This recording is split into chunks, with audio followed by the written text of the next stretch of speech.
from the New Arts and Media Studios in Milwaukee. I'm Charles Purcell. This is The Log. It's our pro-democracy, anti-fascist headquarters for the duration. News and notes about how we can get through this thing together and come out with a win. I'm confident that we will. It's going to take a lot of work. Okay, let's start as we always do with upcoming events. Let's see here. We're right in the middle of our Nestle boycott. All things Nestle, we're not buying for this week. And as I always suggest, make that a forever boycott, please. And do a quick search on Nestle to see what products fall under their umbrella, because it's a lot of them. Lots of beverages, water, snack foods, pet foods, coffee and tea, just all sorts of stuff. So it's the Nestle boycott. Looking ahead, April 7th through the 14th is going to be the Walmart boycott. Again, all of these boycotts should be permanent, but we do have dates on them, and if that causes a spike, fine, that's great. Here in Wisconsin, and I'm not sure if these are part of a nationwide effort or a local thing, I'm not sure. In any event, search the term Wisconsin Resist. You'll see activities now through the end of March in Milwaukee, Kenosha, La Crosse, Racine. Wisconsin Reproductive Justice Rallies. So see if there's something like that going on in your city. Reproductive Justice Rallies. Events on April 1st all around the nation, especially universities, for free speech and for Palestine. Set up camp to free Palestine and win back your own free speech. Yeah, those two issues are now intertwined because the wannabe tyrant Orange Menace is using the pro-Palestinian, pro-peace student protests to create a fiction that somehow these are all anti-Semites and pro-Hamas, and literally calling student protesters terrorists and terrorist sympathizers. So yeah, it's a full-blown attack on free speech. And the only way to fight back is to stand up to it. So again, check your local calendar, April 1st. Students in America, rise up. I'm seeing a list here. Princeton, Stanford, MIT, Yale, UC Berkeley, Columbia, UPenn, Harvard, Rice, Cornell. Pretty much goes on and on and on. So again, check your local information, April 1st. Then April 5th is a big day. Noon local time here in Wisconsin. Again, check your local information. Nationwide Day of Action. It's at the Federal Building here in Milwaukee. But this is being promoted by 5051, the group. 50 protests in 50 states. So April 5th, nationwide. A lot of groups coalescing for that, including Women for Democracy. Nationwide protests, April 5th. Yeah, these big actions are not just one group. It's always a big coalition. So the more the merrier. Just jump right in. We the People Veto Project 2025. Remove, reverse, restore. Join us for People's Veto Day. So the big day, April 5th. Put it on your calendar, make your plans. Happening all around the nation, Tesla Takedown. Here in Milwaukee, every Saturday at 12 noon. Every Saturday, peaceful demonstrations on the median outside of Tesla, Milwaukee, on West Silver Spring. Again, this is a nationwide movement. Check your local information. Global Day of Action, March 29th. March 29th. 500 plus Tesla locations around the world turning out to fight Elon's illegal coup, which is exactly what it is. Elon Musk needs to be arrested and deported. Of course, the Orange Menace, supposedly his boss, needs to be impeached. Let's be clear about this. So, more information at TeslaTakedown.com. Register your event at actionnetwork.org/events. And the next big day is March 29th. But as I said, here in Milwaukee, this is an every Saturday get-together. Every Saturday going forward. Just days away, also the April 1st election day. It's a big one here in Wisconsin. The aforementioned Elon Musk is putting millions, tens of millions of dollars into the campaign of an Orange Menace lackey to be on the Supreme Court. So we have to have a big turnout on April 1st for Susan Crawford. There's also a bogus voter ID referendum. My recommendation is that you vote no. And then we have kind of a Moms for Liberty type person running for state superintendent of schools, so we can't let that happen. Ballotpedia.org always has good information. March 25th is election day in Colorado, Florida, Mississippi, New York, Pennsylvania, South Carolina, Delaware. March 27th in Delaware, March 29th in Louisiana. So, yeah, all through the spring. Then April 1st is the big day. Alaska, Alabama, Colorado, Florida, Illinois. Goes on and on. Much of the nation going to the polls on April 1st. Check your local information or go to ballotpedia.org. We're preaching direct citizen action here, but we still need those office holders to codify our demands. It's a team effort. There are tree shakers and then there are jelly makers. All the noise in the world we can make.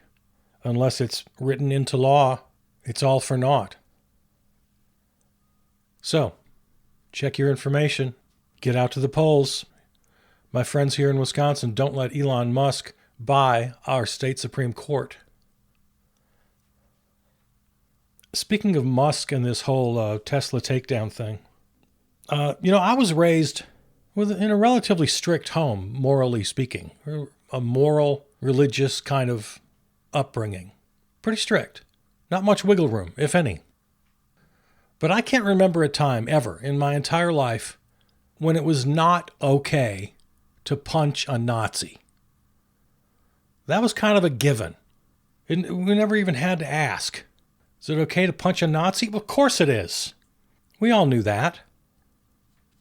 So whatever Elon Musk is getting, whatever pain he's feeling right now, he deserves it and 1,000 times more. The right wing is just crying these big crocodile tears about the vandalism and the destruction of Tesla automobiles. I wouldn't do it. I haven't got the nerve. But I'm not going to condemn it either. They're cars. They can be replaced. These people vandalizing and torching Teslas, again, do I condone it? No. Do I condemn it? No. Also no. Would I do it? No.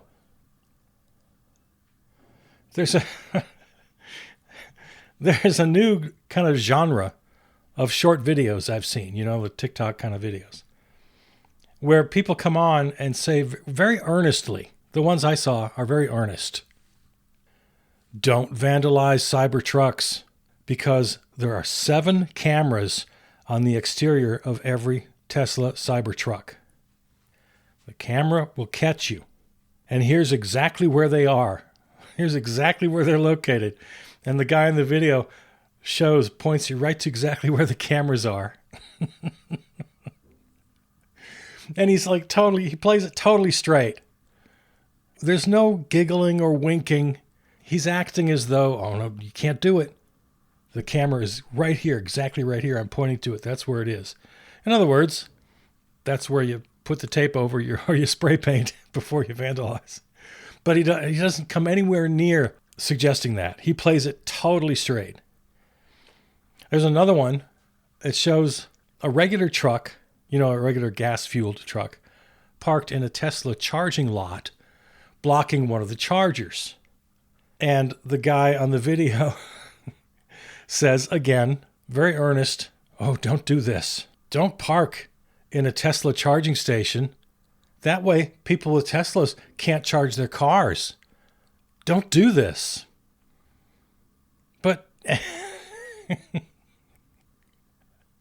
so yeah, there's a whole new genre of sort of sabotage videos out there. I could never do it, but there's no way I'm going to condemn these people. I'm not going to do it. We've reached a point of, the stuff is extreme. Elon Musk is destroying the nation, or trying to. And if you know anything about him at all, check his family history, check his own history, read his biography. The guy's a goddamn Nazi. This is not name calling. This is just truth. Is it okay to punch a Nazi? In my strict moral upbringing, the answer was always yes. But be careful out there. I came across this. I want to share it with you. Know your rights if you're out there protesting. Now, if you're out committing civil disobedience, if you're torching Teslas, and if you get caught, just hold your hands up and they'll take you in. You'll be arrested. There's nothing much you can do at that point. I'm not giving you any advice on how to run, because while I am an advocate of civil disobedience, a central tenet of civil disobedience is that you take the punishment.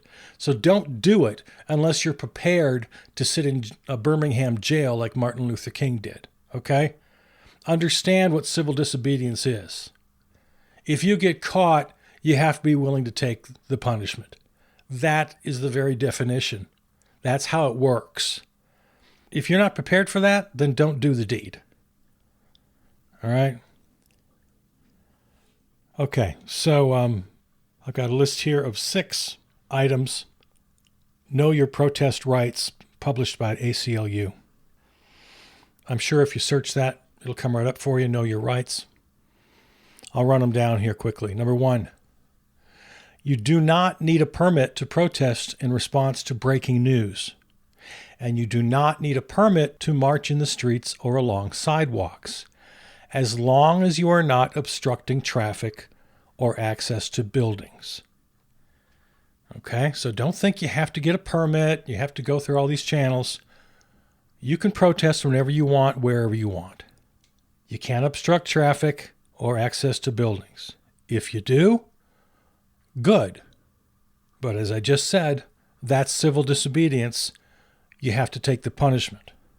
Okay, just so you know what you're doing. Number 2, when you are lawfully present in any public space, you have the right to photograph anything in plain view, including federal buildings and the police. They're going to try to tell you don't have this right. You do. Lawfully present in any public space, you can take a photograph of anything in plain view, including federal buildings and the police. Number 3, if you believe your rights have been violated, when you can, write down everything you remember, get contact information for witnesses, and take photographs of any injuries. Number 4, if you get stopped by the police, ask if you're free to go. If they say yes, calmly walk away. Number 5, if you get arrested, you have a right to ask why.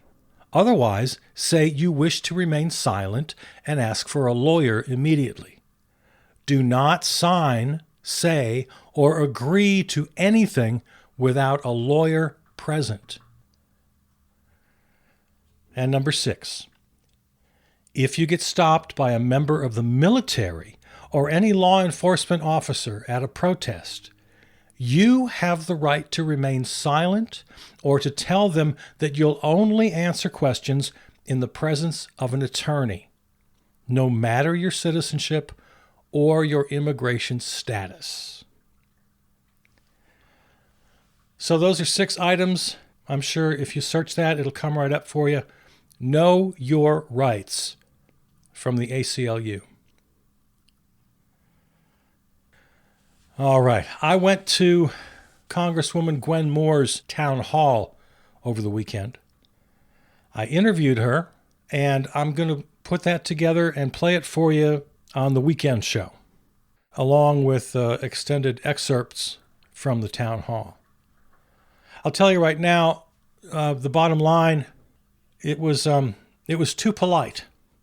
It's, they use the word fight a lot. Well, we have to fight. But what are you actually doing? Democrats just aren't doing enough. The office holders.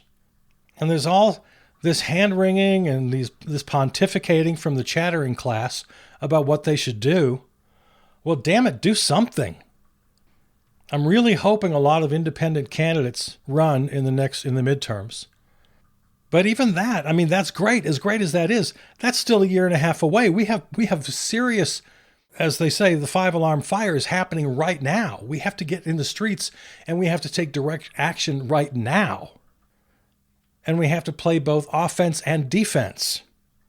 And by that I mean offense, we've got to tell people what we want. We have to be clear with our demands. And for those of you who are running in the midterms, coming up here in a year and a half, play offense. I mentioned these many times. I'll go back to it. 70% of Americans want a ceasefire in Gaza now. Because we're back to just full-scale war after that phase 1 minor success followed by complete debacle. 56% of Americans want cuts to Pentagon spending. Nearly 70% of Americans support Medicare for all. Nearly 70% of Americans support legal abortion. 72% of Americans don't own a gun. And 90% of Americans want more gun control laws. I could go on and on. This list includes climate crisis, support for labor unions, more taxes for rich folks. 80% of Americans want the rich to pay more taxes. 76% want a higher minimum wage. I mean, the numbers are through the roof. They keep telling us how divided we are. We're not divided. So, Democrats, independents, if you can run in 26, just run on these issues. And don't get bogged down in, can I go too far left or should I stay center? Or just forget all that. Forget that spectrum. Just put it out of your mind. Just look at these numbers. Just run on the poll numbers. Run on ceasefire. Run on Medicare for all. Run on sensible gun control. Run on fighting the climate crisis. Support labor unions. Higher taxes for the rich. A livable minimum wage. These are all incredibly popular. So that's offense. And the defense is pretty clear. We're defending against this autocracy, this oligarchy. That's where you can talk about the Orange Menace and Elon Musk and all the damage they're doing. But the wide swath of Americans are together on the major issues. Everybody knows MAGA is insane, except the small number of true believers. And then you got a bunch of hangers-on only because they just want to latch on to the winning side. Or they think somehow if they don't go along, they'll be hurt. As soon as you got a train running down the other track, they're going to jump on it. I mean, look at these crowds that Bernie and AOC are getting.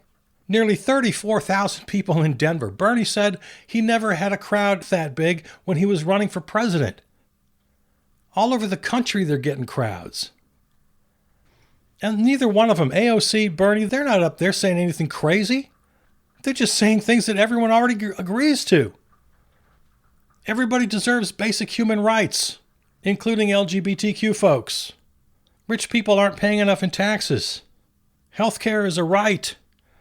Basic stuff. And like I said, it's not about just running for office. We got to do things right now. The court cases, God bless these judges, the Orange Menace is losing. Just like in the 2020 post-election court losses, he's just taken loss after loss after loss. That's good so far. Let's hope it keeps up, and let's hope a couple of people on the Supreme Court have the guts to do the right thing. It's not out of the realm of possibility that certainly Chief Justice Roberts, he's done the right thing occasionally. Amy Coney Barrett, occasionally. Brett I Like Beer Kavanaugh, occasionally. Gorsuch, occasionally. Of course, just forget about Alito and Thomas. They're gone. But the others, we can have some hope. And if that 34,000 person crowd in Denver for Bernie and AOC is replicated in Phoenix and Houston and Sacramento and Milwaukee and Minneapolis and Cleveland and every other city in this country, and then it's 50,000, and then it's 100,000, and before you know it, we have millions of people on the street. You don't think the Supreme Court is going to take notice of that? They absolutely will. You think they sit solemnly in their robes and they just tune out the entire world around them and just focus in? Well, what's the law? What's the original intent of the founders? Hey, a few million people on the streets are going to be heard, even by the people in the black robes. Bernie posted in the socials this little blurb. The Democratic Party needs a major transformation. It can no longer be a top-down, billionaire-funded, consultant-driven party. It must be a multi-generational, multiracial, working-class party. In a time of growing oligarchy and authoritarianism, that's the only path to victory.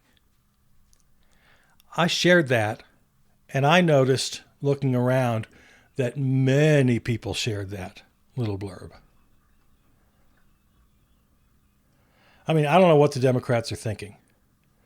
Because if this isn't a five-alarm fire, I don't know what is. We have to get out there. Now, we have to be careful. That's why I read you your rights. Because this new McCarthyism that's going on, they just label any protester a terrorist. I'm not telling you it's going to be easy. It's a challenge. But we beat them with numbers and with standing up. I'm so proud of my neighbors right down here at Red Arrow Park. A couple of hundred people showed up when the bombs started dropping on Gaza again. I liked the immediate reaction. They did the same when Mahmoud Khalil was disappeared. That very night, they were on the streets.